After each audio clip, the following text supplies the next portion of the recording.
দাদা, আপনার স্বরচিত একটা কবিতা আমরা শুনতে চাচ্ছি এবং সেই সাথে আমাদের দর্শক আপনার কবিতাটি শুনতে চাচ্ছে। আপনি যদি একটা কবিতা শোনাতেন। ধন্যবাদ আপনাকে, সাথে তারা নিউজ কলকাতাকেও। আমি আজকে যে কবিতাটি আবৃত্তি করব তার নাম আক্ষরিক প্রেম। কবিতাটি আমার নিজের লেখা, প্রায় 7 বছর আগে। তোমার ওই ক্যাশকালো বহুমুখী উড়ন্ত চুলগুলো আমার অগোছালো শয়নসজ্জায় ছড়িয়ে দাও। আমি তোমার সর্বাঙ্গে রজনীগন্ধার পাপড়ি ছড়িয়ে অন্ধকারচ্ছন্ন হৃদয়কে আলোকিত করব, কথা দিলাম।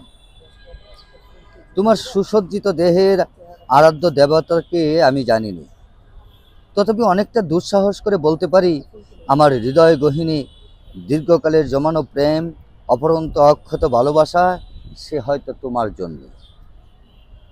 তোমার দুরন্ত দু চোখের আক্ষরিক মায়াবী চাহনি আর সুটাম দেহের অতৃপ্ত ক্ষুধার্ত অঙ্গভঙ্গিমায় আমি সত্যি শিহরিত, পুলকিত আমার হৃদয়, ঠিক যেন বশীকরণ মন্ত্রে দীক্ষিত এক আগন্তুক।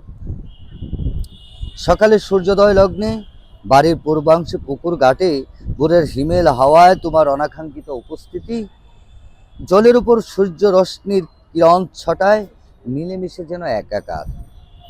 এ যেন ফুলবাগানে জলমলে এক পরীর পদচারণা বটে।